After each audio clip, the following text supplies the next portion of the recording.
નમસ્કાર વિદ્યાર્થી મિત્રો, ધોરણ 8 વિજ્ઞાન વિષયની અંદર આપણે ચેપ્ટર 2 સૂક્ષ્મજીવો આપણા મિત્ર અને શત્રુ એના વિશે ચર્ચા કરી રહ્યા હતા. આગળના બે લેક્ચરમાં આપણે સૂક્ષ્મજીવો વિશે ઘણી બધી માહિતી મેળવી. તેમાં સૌપ્રથમ પહેલા લેક્ચરમાં આપણે જોયું કે સૂક્ષ્મજીવો એ કોને કહેવાય છે, સૂક્ષ્મજીવો એટલે શું, તે શેની મદદથી જોઈ શકાય છે, એટલે કે માઇક્રોસ્કોપની મદદથી જોઈ શકીએ છીએ. ત્યારબાદ આપણે ચર્ચા કરી સૂક્ષ્મજીવોના વર્ગો. મુખ્ય 4 વર્ગો છે. એક છે લીલ, ફૂગ, પ્રજીવ અને બેક્ટેરિયા. ત્યારબાદ વાયરસ પણ સૂક્ષ્મદર્શી છે, પરંતુ તેને આપણે મુખ્ય વર્ગોમાં સમાવિષ્ટ કરેલ નથી. એના કારણ વિશે પણ આપણે જાણકારી મેળવી હતી. એના પછીના લેક્ચરમાં આપણે એટલે કે બીજા લેક્ચરની અંદર સૂક્ષ્મજીવોના ઉપયોગો વિશે ચર્ચા કરી કે સૂક્ષ્મજીવો ક્યાં ઉપયોગમાં આવે છે, કઈ કઈ રીતે ઉપયોગી છે, રોજિંદા જીવનમાં ક્યાં ઉપયોગી છે, વ્યાપારિક દ્રષ્ટિએ ક્યાં ઉપયોગી છે, ઔષધીય દ્રષ્ટિએ ક્યાં ઉપયોગી છે, આવી બધી આપણે ચર્ચા કરેલી. તો એમાં થોડીક આપણે માહિતી જોઈ લઈએ. તો સૌથી પહેલા આપણે જોયું તો રોજિંદા જીવનમાં જે સૂક્ષ્મજીવો છે તે દૂધમાંથી દહીંમાં રૂપાંતરિત કરવા માટે લેક્ટોબેસિલસ નામના બેક્ટેરિયા ઉપયોગમાં આવે છે. ત્યારબાદ આપણે બીજું જોઈએ કે અથાણા બનાવવા માટે, ચીઝ બનાવવા માટે પણ સૂક્ષ્મજીવો ઉપયોગી છે. અને જે આપણે ખમણ, ઢોકળા, ઇડલી આવા આથાવાળા પદાર્થો ખાઈએ છીએ તો તેની અંદર પણ આથો લાવવા માટે ઈસ્ટનો ઉપયોગ થાય છે. આ બધી આપણે ચર્ચા કરી હતી. ત્યારબાદ આપણે વ્યાપારિક ધોરણે મહત્વ જોયેલું સૂક્ષ્મજીવોનું. તો વ્યાપારિક ધોરણે આલ્કોહોલના ઉત્પાદન અને વિનેગરના ઉત્પાદન માટે સૂક્ષ્મજીવો ઉપયોગી છે, કે જે ઘઉં, દહીં અને પ્રાકૃતિક જે શર્કરાઓ છે ફળોના રસમાં, તેમાં ઈસ્ટની વૃદ્ધિ કરાવી અને આલ્કોહોલ આપણે મેળવી શકીએ છીએ. તે પ્રવૃત્તિની પણ આપણે ચર્ચા કરેલી. ત્યાં આપણે આથવણની ક્રિયા વિશે અભ્યાસ કર્યો. આથવણ એટલે શું? તો શર્કરામાંથી ઈસ્ટ દ્વારા શર્કરામાંથી આલ્કોહોલ બનવાની ક્રિયા, જેને આથવણ તરીકે ઓળખીએ છીએ. ત્યારબાદ આપણે એ જોયેલું કે આથવણની શોધ કોણે કરી હતી? તો લુઈ પાશ્ચર નામના વૈજ્ઞાનિકે આથવણની શોધ કરી હતી. ત્યારબાદ આપણે ઔષધીય મહત્વ જોયું કે સૂક્ષ્મજીવો ઔષધ તરીકે ક્યાં વપરાય છે? તો એન્ટીબાયોટિક્સના ઉત્પાદનમાં સૂક્ષ્મજીવો વપરાય છે. જાણીતી એન્ટીબાયોટિક્સની માહિતી મેળવી હતી. પહેલી હતી એરિથ્રોમાઇસિન, ત્યારબાદ બીજી હતી સ્ટ્રેપ્ટોમાઇસિન અને ટેટ્રાસાઇક્લિન. આ ત્રણેય શું છે? જાણીતી એન્ટીબાયોટિક્સ. હવે આપણને આવો ખ્યાલ ક્યાંથી આવ્યો કે આપણે બેક્ટેરિયા અને ફૂગમાંથી દવાઓ બનાવી શકીએ છીએ, એટલે કે એન્ટીબાયોટિક્સનું ઉત્પાદન કરી શકીએ છીએ? તો એલેક્ઝાન્ડર નામના વૈજ્ઞાનિક એલેક્ઝાન્ડર ફ્લેમિંગ નામના જે વૈજ્ઞાનિક છે તે કોઈ પ્રયોગ કરી રહ્યા હતા કે જેમાં તેઓ બેક્ટેરિયાની વૃદ્ધિ કરાવી રહ્યા, બેક્ટેરિયાઓને ગ્રો કરાવી રહ્યા. ત્યાં બોલ્ડ પેનિસિલિયમ, જે મોલ્ડ પેનિસિલિયમ નામની ફૂગ છે, તેના લીલા કણો તેમને જોવા મળ્યા. અને તે જોવા મળતા શું જણાયું? તો કે જે બેક્ટેરિયાની વૃદ્ધિ થવી જોઈએ એટલી થતી નથી અને અમુક બેક્ટેરિયા મરી પણ જાય છે. તો આના દ્વારા તેમને આ મોલ્ડ પેનિસિલિયમમાંથી પેનિસિલિન રસીની શોધ કરી હતી. અહીંયા પ્રશ્ન નીકળે કે પેનિસિલિન રસીની શોધ કયા વૈજ્ઞાનિકે કરી હતી? તો એલેક્ઝાન્ડર ફ્લેમિંગ નામના વૈજ્ઞાનિકે પેનિસિલિન રસીની શોધ કરી છે. ત્યારબાદ આજે આપણે જોઈશું કે શું આવી એન્ટીબાયોટિક્સ ફક્ત મનુષ્યના રોગો માટે જ ઉપયોગમાં આવે છે? તો ના, એવું હોતું નથી કે આ એન્ટીબાયોટિક્સ ખાલી મનુષ્યના રોગો માટે જ ઉપયોગી છે. વનસ્પતિઓમાં થતા અમુક રોગો માટે પણ એન્ટીબાયોટિક્સનો ઉપયોગ થાય છે. તે ઉપરાંત પ્રાણીઓ છે જેવા કે મરઘા, તો મરઘા જ્યાં ઉત્પાદન કરતા હોય, એટલે કે મરઘાના જે કેન્દ્ર સ્થાનો છે, મરઘા ઉછેર કેન્દ્ર છે, ત્યાં તેમની અંદર સૂક્ષ્મજીવોના સંક્રમણને રોકવા માટે તેમના આહારની અંદર આપણે આવા એન્ટીબાયોટિક્સ દવાઓ નો ઉપયોગ કરીએ છીએ, આહારની અંદર ભેળવી દઈએ છીએ કે જેથી કરીને જે મરઘાઓની અંદર સૂક્ષ્મ જીવોનું સંક્રમણ થતું હોય તો એ આપણે અટકાવી શકીએ, કેમ કે ત્યાં તો ખૂબ જ મોટી માત્રામાં મરઘાઓને ઉછેરવામાં આવતા હોય. જો કોઈ એક મરઘાને રોગ હશે તો ઘણા બધા મરઘાઓ તે રોગથી ગ્રસ્ત થઈ અને મરી જશે. આથી ત્યાં એન્ટીબાયોટિક્સ વાપરવામાં આવે છે. ત્યારબાદ જોઈએ હવે સાવચેત કે એન્ટીબાયોટિક્સ વાપરતી વખતે આપણે કઈ કઈ સાવધાની રાખવી જોઈએ. તો એન્ટીબાયોટિક્સ એ ડોક્ટરના સૂચન મુજબ જ લેવી જોઈએ. ડોક્ટરે જેટલા પ્રમાણમાં આપણને એન્ટીબાયોટિક્સ આપી હોય કે આટલા પ્રમાણમાં લેવાની, તો એ જ પ્રમાણમાં આપણે એન્ટીબાયોટિક્સ લેવી જોઈએ. જરૂર ન હોય તો એન્ટીબાયોટિક્સનો ઉપયોગ કરવો નહીં, અથવા તો અયોગ્ય પ્રમાણમાં પણ એન્ટીબાયોટિક્સ લેવી નહીં, વધુ પ્રમાણમાં લેવી જોઈએ નહીં. કેમ એવું? તો આગળ જ્યારે ભવિષ્યમાં આપણને એ એન્ટીબાયોટિક્સની જરૂર પડશે તો એની અસરકારકતા આપણા શરીરની અંદર કેવી જોવા મળશે? ઓછી જોવા મળશે. કારણ કે અયોગ્ય પ્રમાણમાં અને જરૂરિયાત ન હોવા છતાં આપણે એ એન્ટીબાયોટિક્સનો ઉપયોગ કરેલ છે.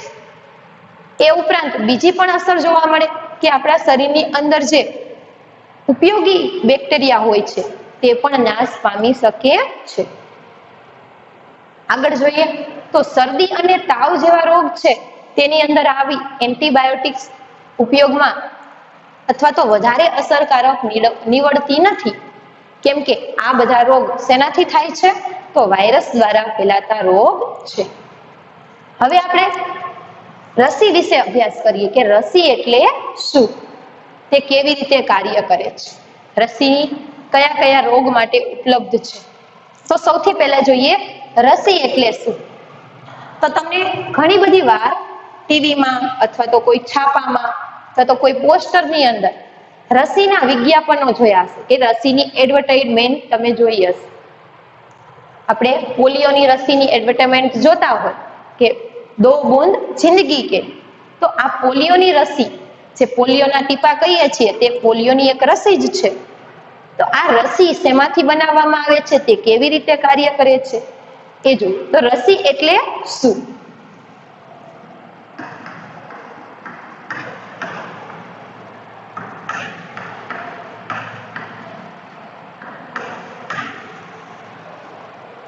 તો નિષ્ક્રિય કરેલા અથવા તો મૃત બેક્ટેરિયાઓને, સૂક્ષ્મજીવોને કે જે આપણા શરીરની અંદર દાખલ કરવામાં આવે છે તેને આપણે શું કહીએ છીએ?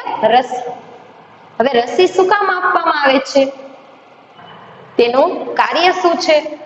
તો સૌથી પહેલા આપણે એ જાણીએ કે આપણું શરીર છે, આપણા શરીરની અંદર જો કોઈ રોગકારક સૂક્ષ્મજીવો પ્રવેશ કરશે તો આપણું શરીર તે રોગ સામે, રોગકારકો સામે લડવા માટે આપણા શરીરની અંદર એન્ટીબોડી ઉત્પન્ન કરે છે. શું ઉત્પન્ન કરે છે? એન્ટીબોડી.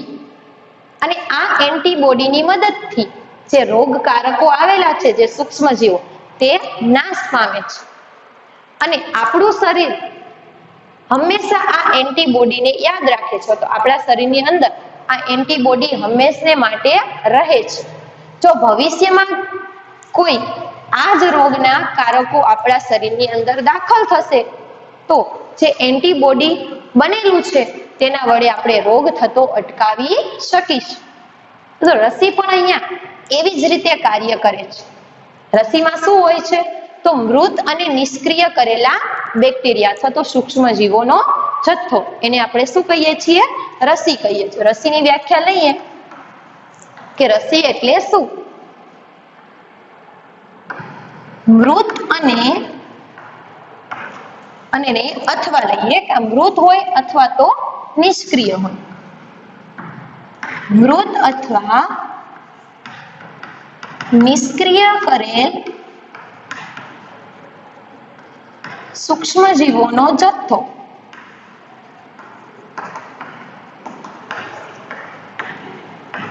જેને આપણે શું કહીએ છીએ? રસી કહીએ છીએ. ફરીવાર, રસી એટલે શું? તો રસી એટલે કાં તો એની અંદર જે સૂક્ષ્મજીવો રહેલા છે તે મૃત એટલે કે મરી ગયેલા હશે, અથવા તો એને આપણે કેવા કરેલા હશે? નિષ્ક્રિય કરેલા હશે. આને આપણા શરીરની અંદર દાખલ કરવામાં આવે છે, એટલે કે ઇન્જેક્શન વડે આપણા શરીરની અંદર આપવામાં આવે છે. જેવી રસી આપણા શરીરની અંદર જશે એટલે કે સૂક્ષ્મ જીવો ગયા મૃત અને નિષ્ક્રિય, તો શું કરશે આપણું શરીર? તો આપણા શરીરની અંદર આ જે સૂક્ષ્મ જીવો દાખલ થયા છે તેની સામે લડવા માટે એન્ટીબોડી ઉત્પન્ન થશે અને આ એન્ટીબોડીની મદદથી આ બધા સૂક્ષ્મ જીવોનો નાશ થશે અને એ એન્ટીબોડી હંમેશ માટે આપણા શરીરની અંદર બનેલા રહેશે. જ્યારે પણ ભવિષ્યની અંદર જ્યારે આ જ રોગના કારકો આપણા શરીરની અંદર દાખલ થશે તો ત્યારે રોગ થતો આપણે અટકાવી શકીશું, કેમ કે પહેલેથી જ આપણા શરીરની અંદર શું રહેલું છે? તે રોગના એન્ટીબોડી. આમ આપણે રોગ થતો અટકાવવા માટે રસીનો ઉપયોગ કરી શકીએ છીએ. ઉદાહરણ સાથે જોઈએ કે ક્ષય નામનો જે રોગ છે, જેને આપણે શેના તરીકે ઓળખીએ છીએ? ટ્યુબરક્યુલોસિસ. તો આ રોગ માટેની આપણે બીસીજીની રસીનો ઉપયોગ કરી છે કે ક્ષય રોગ ના થાય એના માટે આપણને કઈ રસી આપવામાં આવે છે? તો બીસીજીની રસી આપવામાં આવે છે. તો બીસીજીની રસીની અંદર કયા સૂક્ષ્મ જીવો હશે? ધ્યાનથી સાંભળજો કે જે બીસીજીની રસી છે તેની અંદર આપણે કયા સૂક્ષ્મ જીવોને નાખીશું? તો કે જે ક્ષયકારક છે, એટલે કે ક્ષય થવા માટે જવાબદાર સૂક્ષ્મ જીવો છે તે જ આપણે બીસીજીની રસીની અંદર નાખેલ છે. પરંતુ કેવી અવસ્થા હોય છે? તો મૃત હોય છે તે સૂક્ષ્મ જીવો અથવા તો નિષ્ક્રિય કરેલા હોય છે. કે જે મૃત અને નિષ્ક્રિય બેક્ટેરિયા સૂક્ષ્મ જીવો આપણા શરીરની અંદર દાખલ થશે તો આપણા શરીરની અંદર કોઈ પ્રકારનું નુકસાન થશે નહીં. માત્ર ભવિષ્યમાં આ સૂક્ષ્મ જીવો આપણા શરીરમાં આવે તો એના માટે લડત આપવા માટે જ આપણે આ રસીને શરીરની અંદર મોકલીએ છીએ. લડત આપવા માટે તૈયાર થઈ જાય એમ આપણું શરીર. પરિવાર બીસીજીની રસી છે તો રસીની અંદર કયા સૂક્ષ્મ જીવો હોય છે? તો ક્ષયકારક સૂક્ષ્મ જીવો. કેમ આપણે ક્ષયકારક સૂક્ષ્મ જીવો મોકલેલ છે? કેમ કે આપણું શરીર એક વખત જો કોઈ રોગકારક સૂક્ષ્મ જીવ આવી જાય તો એની સામે એન્ટીબોડી ઉત્પન્ન કરે છે અને આ એન્ટીબોડી આપણા શરીરની અંદર હંમેશ માટે રહે છે. જ્યારે ભવિષ્યની અંદર બીજા રોગકારકો આપણા શરીરની અંદર દાખલ થશે તો આ એન્ટીબોડી વડે આપણે તેને ઝડપથી નાશ કરી શકીશું અને રોગ થતો અટકાવી શકીશું. અહીંયા આપણે જોઈએ કે રસી કેવી રીતે કાર્ય કરે છે.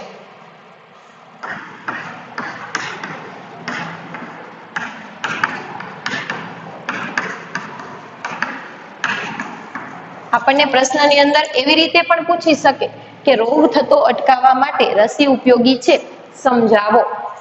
તો સૌથી પહેલા આપણે લઈએ કે રસી કઈ રીતે ઉપયોગી છે તેમાં. તો રસી એટલે શું એના વિશે થોડીક મેં માહિતી આપી. તો અહીંયાથી ચાલુ કરીએ આપણે પ્રશ્ન કે રસી કે જે મૃત અને નિષ્ક્રિય બેક્ટેરિયા સૂક્ષ્મ જીવો છે તેનો જથ્થો છે.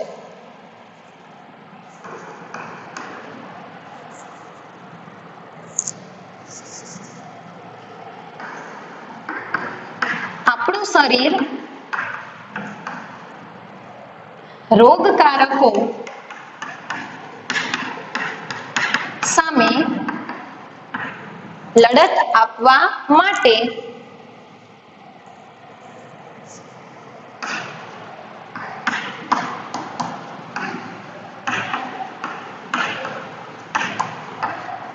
એન્ટીબોડી ઉત્પન્ન કરે છે.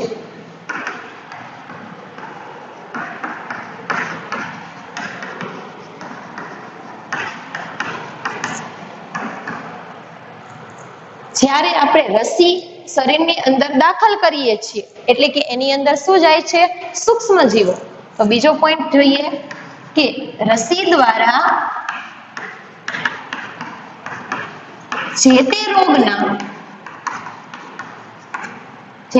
એટલે કે જેની આપણે રસી મૂકેલ છે તે રોગના જે તે રોગના સૂક્ષ્મ જીવો શરીરની અંદર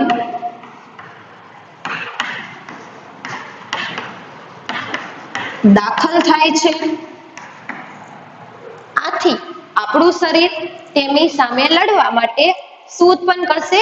એન્ટીબોડી ઉત્પન્ન કરશે. આથી આપણું શરીર આ રોગકારકોનો નાશ કરે છે. એન્ટીબોડી ઉત્પન્ન કરી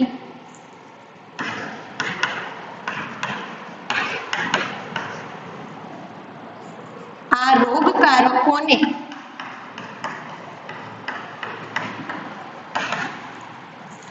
નાશ કરે છે.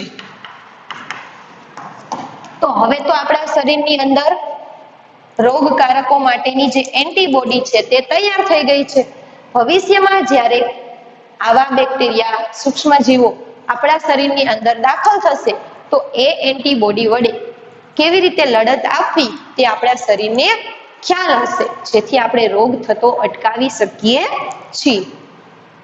ચાલો, આ થયું રસી એટલે શું અને તેનું કાર્ય. ત્યારબાદ જોઈએ કે અલગ અલગ રસીઓ શેના માટે રસીઓ છે? તો કે કોલેરા માટેની આપણી પાસે રસી છે, ક્ષય માટેની છે, પોલિયો માટેની છે, ઓરી માટેની છે. તો આ બધા રોગો માટેની આપણે રસી અહીંયા ઉપલબ્ધ છે. ત્યારબાદ જોઈએ શીતળાની રસી. તો શીતળાનો રોગ છે તે લગભગ ભારતમાંથી નાબૂદ થયેલો રોગ છે, કે હવે ભારતની અંદર શીતળાનો રોગ થતો જોવા મળતો નથી. કેના કારણે? તો આ રસીના કારણે. અને આ શીતળાની રસી છે તે એડવર્ડ જેનર નામના વૈજ્ઞાનિકે શોધેલી છે. શું નામ છે?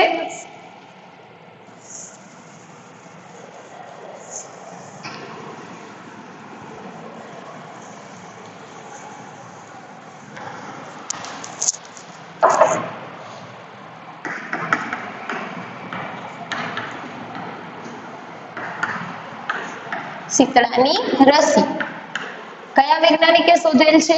Edward Zener.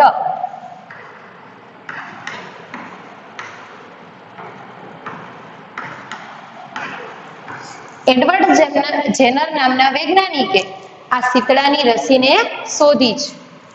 અને ત્યાર પછી ભારતની અંદર વિશ્વવ્યાપી અથવા તો ભારતની અંદર સર્વવ્યાપી શીતળા અભિયાન, શીતળા નાબૂદીનું અભિયાન શરૂ કરવામાં આવ્યું. અને હવે આપણે ભારતની અંદર એક પણ શીતળાનો રોગ જોઈ શકતા નથી, એટલે કે શીતળાનો રોગ હવે ભારતની અંદર જોવા મળતો નથી. ત્યારબાદ મેં તમને વાત કરી તેમ પોલિયોની રસી. તો પોલિયોની રસીનું વિજ્ઞાપન આપણે ટીવીઓમાં અથવા તો છાપામાં, પોસ્ટરમાં જોયેલું જ હોય. એની અંદર જે પાવામાં આવે છે ટીપા, તે પણ એક પ્રકારની શું છે? રસી છે, કે જે પોલિયો રોગ ના થાય એના માટે આપવામાં આવે છે. તમે જ્યારે નાના હશો ત્યારે તમને ઘણા બધા પ્રકારની રસીઓ આપવામાં આવેલી હશે, અને આ રસીઓનો એક ચાર્ટ આવે કે આ મહિને આ રસીનો ડોઝ આપવાનો છે, 3 મહિને આ રસીનો ડોઝ આપવાનો છે. તો આ જે રસીઓનું ચાર્ટ છે તે તમારે તમારી જાતે તૈયાર કરવાનું છે. તમે તેના માટે તમારા માતા પિતાની મદદ લઈ શકો છો. તમારી જે રસીઓ મૂકવામાં આવેલ છે તેનું એક ચાર્ટ હશે, તેની મદદથી પણ તમે આ રસીઓ વિશે થોડીક માહિતી મેળવી શકશો. તેમાંથી તમારે શું જોવાનું છે? તો રસીનું નામ લખવાનું છે અને એ રસી કયા રોગ માટે વપરાય છે તેની નોંધ કરવાની છે. આ પ્રવૃત્તિ આપણે જાતે કરીશું. તમે ડોક્ટર અથવા તો તમારા માતા પિતાની મદદ લઈ શકશો. ચાલો આગળ જોઈએ હવે ભૂમિની ફળદ્રુપતામાં વધારો. મેં તમને આગળ આના વિશે થોડીક માહિતી આપેલી જ છે કે જે રાઇઝોબિયમ નામના બેક્ટેરિયા છે તે જમીનની અંદર નાઇટ્રોજનનું સ્થાપન કરી અને જમીનની ફળદ્રુપતામાં શું કરે છે? વધારો કરે છે. તે ઉપરાંત બીજી નીલહરિત નામની જે લીલ છે તે પણ નાઇટ્રોજનનું સ્થાપન કરે છે વાતાવરણમાં અને જમીનની ફળદ્રુપતામાં વધારો કરે છે. અહીંયા આપણે જોઈએ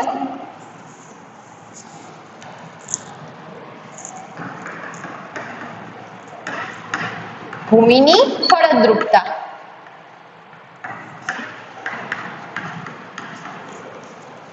કયા બેક્ટેરિયા હતા? Rhizobium bacteria. અને કઈ લીલ? તો નીલહરિત લીલ.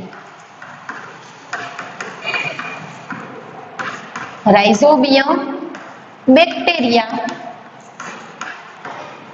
અને નીલહરિત લીલ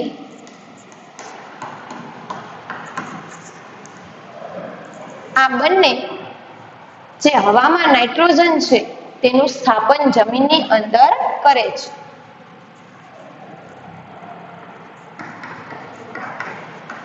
વાતાવરણના નાઇટ્રોજનને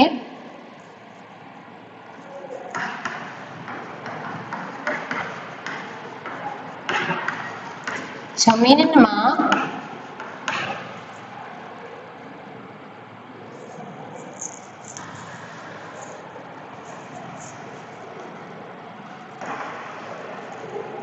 સ્થાપન કરે છે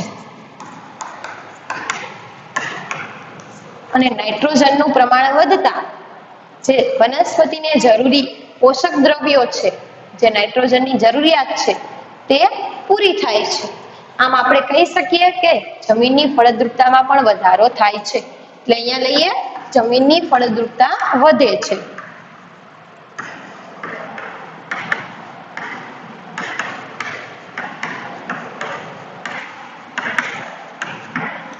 કયા સજીવોને કારણે? તો એક બેક્ટેરિયા છે નીલહરિત લીલ, રાઇઝોબિયમ બેક્ટેરિયા, અને બીજી છે નીલહરિત લીલ, જે લીલનું નામ છે. આ બંને દ્વારા શું થાય છે? જમીનની જે ફળદ્રુપતા છે, નાઇટ્રોજનનું સ્થાપન છે તે થાય છે. નીલહરિત લીલ જ્યારે આકાશમાં વીજળી થતી હોય તો તાપમાન વધે છે ત્યારે પણ આપણે નાઇટ્રોજનનું સ્થાપન જમીનની અંદર થતું જોવા મળે છે. આના સિવાય ત્યારબાદ આપણે જોઈએ પર્યાવરણનું શુદ્ધિકરણ, કે પર્યાવરણનું શુદ્ધિકરણમાં સૂક્ષ્મજીવો આપણને કઈ રીતે ઉપયોગી છે. આના વિશે પણ મેં તમને આગળ માહિતી આપેલી છે કે જે કાર્બનિક કચરો છે, આપણા ઘરોની અંદરથી નીકળતો અથવા તો પ્રાણીઓના જે કચરો છે, તે કચરાનું વિઘટન સૂક્ષ્મજીવો દ્વારા થઈ જાય છે. કેવા પદાર્થોમાં? તો બિનહાનિકારક અને ઉપયોગી પદાર્થોમાં ફેરવી દે છે, જેથી કરીને આપણું પર્યાવરણ કેવું રહે છે? સ્વચ્છ રહે છે. અહીંયા આપણે એક પ્રવૃત્તિ જોઈએ. પ્રવૃત્તિમાં શું કરવાનું છે? તો કે બે કુંડા લો અને બંનેની અંદર આપણે સરખા પ્રમાણમાં માટી ભરી દઈએ. શું લઈએ છીએ? બે કુંડા.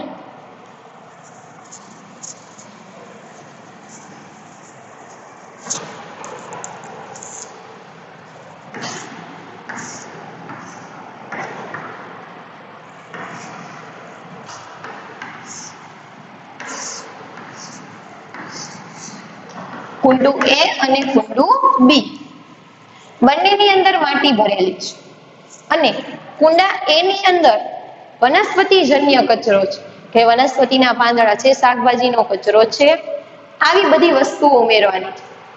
શું નાખશું અહીંયા? વનસ્પતિનો જે કચરો હોય તે, જેમ કે શાકભાજીના ટુકડા, છાલ, શાકભાજીની છાલ, પાંદડા, આવી બધી વસ્તુઓ જમીનની જે માટી લીધેલ છે તેની અંદર નાખીશું. અને બી કુંડાની અંદર પ્લાસ્ટિકની વસ્તુઓ,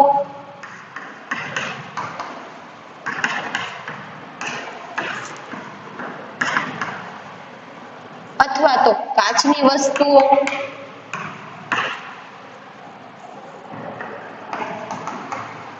પ્લાસ્ટિકની કોથળીઓ, આવી બધી વસ્તુઓ અંદર ઉમેરીશું.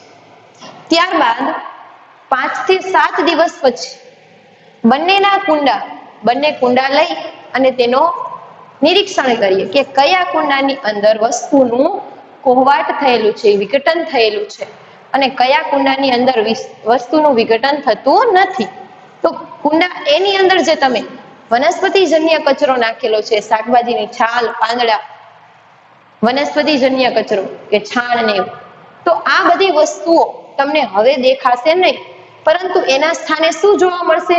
તો તમને એમાંથી ખાતર થયેલું જોવા મળે અને આ ખાતરનો વનસ્પતિ ફરીથી ઉપયોગ કરી શકે છે. અને બી કુંડાની અંદર શું તમને જોવા મળશે? તો બી કુંડાની અંદર પ્લાસ્ટિકની વસ્તુઓ, કાચની વસ્તુઓ છે, તેનું વિઘટન સૂક્ષ્મજીવો દ્વારા થતું નથી અને એ વસ્તુઓ સળતી નથી. એમાંથી આપણને ખાતર બનતું નથી અથવા તો ખાતર મળતું નથી.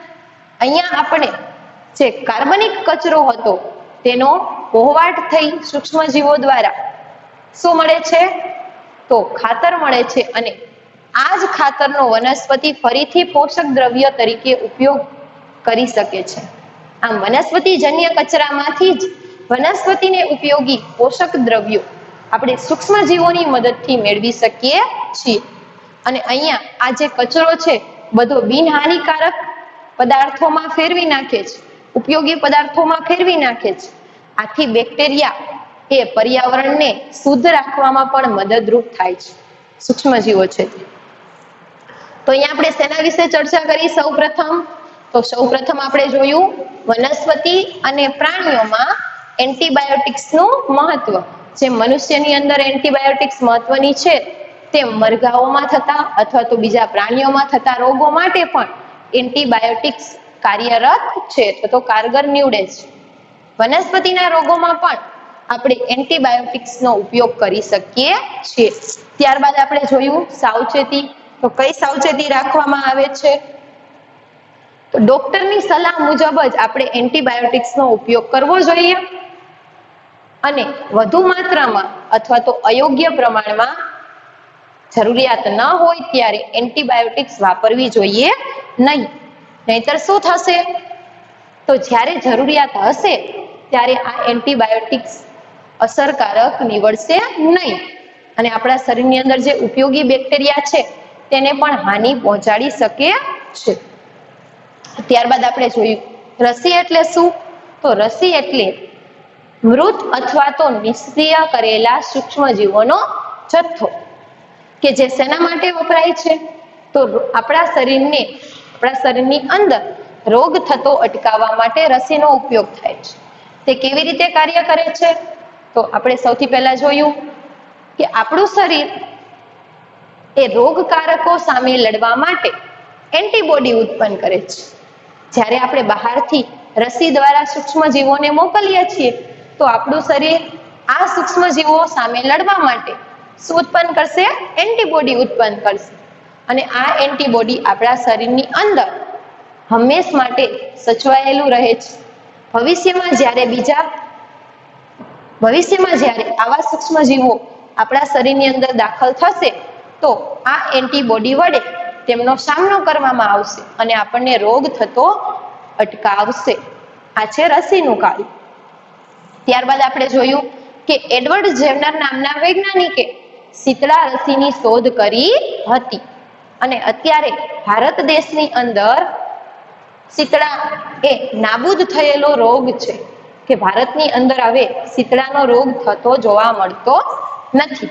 ત્યારબાદ પોલિયોની રસી છે તો પોલિયોની રસી એના જે ટીપાઓ આપણને આપવામાં આવે છે નાના બાળકો તે પોલિયોની રસી છે.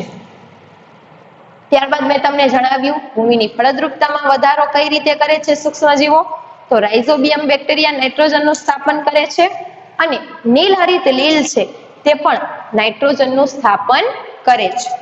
આગળ આપણે જોયું પર્યાવરણનું શુદ્ધિકરણ કે પર્યાવરણ કેવી રીતે સૂક્ષ્મજીવો દ્વારા શુદ્ધ થાય છે.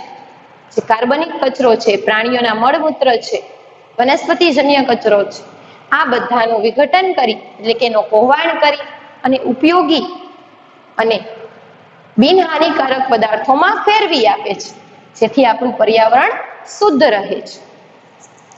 ત્યારબાદ હવે જોઈએ આપણે હાનિકારક સૂક્ષ્મજીવો. તો આના વિશે થોડીક માહિતી આપું તમને કે હાનિકારક સૂક્ષ્મજીવો આપણા શરીરની અંદર શું કરે છે? તો હાનિકારક સૂક્ષ્મજીવો આપણા શરીરની અંદર રોગો ઉત્પન્ન કરે છે. એટલે કે જે રોગકારક સૂક્ષ્મજીવો છે તે આપણને હાનિ કરે છે. બધા સૂક્ષ્મજીવો આપણને હાનિ નથી પહોંચાડતા, આપણે ઉપયોગ પણ જોઈએ અલગ અલગ. હવે મનુષ્યની અંદર કયા કયા રોગકારક સૂક્ષ્મજીવો અને કઈ રીતે આવે છે? આપણા શરીરની અંદર રોગકારક સૂક્ષ્મજીવો આવે છે તો કઈ રીતે આવે છે? તો આપણે જે ખોરાક લઈએ છીએ, પાણી પીએ છીએ અને જે હવા લઈએ છીએ તો એના દ્વારા આપણા શરીરની અંદર આવા રોગકારક સૂક્ષ્મજીવો પ્રવેશ પામે છે. અથવા તો કોઈ સંક્રમિત વ્યક્તિ છે એટલે કે જેને રોગ થયેલ છે એવી વ્યક્તિ એના સંપર્કમાં આવીશું તો પણ આપણને રોગ થવાની સંભાવના વધી જશે. તો એવા રોગો કે જે હવા, પાણી અને ખોરાક અથવા તો સંક્રમિત વ્યક્તિમાંથી બીજા સ્વસ્થ વ્યક્તિમાં ફેલાય તેને આપણે ચેપી રોગો તરીકે ઓળખીએ છીએ. અને આવા ચેપી રોગોથી બચવા માટે આપણે શું કરવું જોઈએ? એના સિવાયના જે બીજા રોગો છે કે જે ચેપી નથી, અમુક જીવજંતુઓ દ્વારા ફેલાય છે, તે કયા રોગો છે, તેનાથી આપણે કઈ રીતે રક્ષણ મેળવી શકીએ છીએ, આ બધી ચર્ચા આપણે આગળના લેક્ચરમાં કરીશું. ત્યાં સુધી તમને જે વર્ક આપવામાં આવેલ છે, કયું વર્ક? તો રસી અને એ રસી માટે કયો રોગ છે અથવા તો રસી આપણે કયા રોગ માટે વાપરીએ છીએ તેની વાત કરવાની છે. તો આપણે આ લેક્ચર અહીંયા પૂર્ણ કરીએ છીએ. ફરી મળીશું.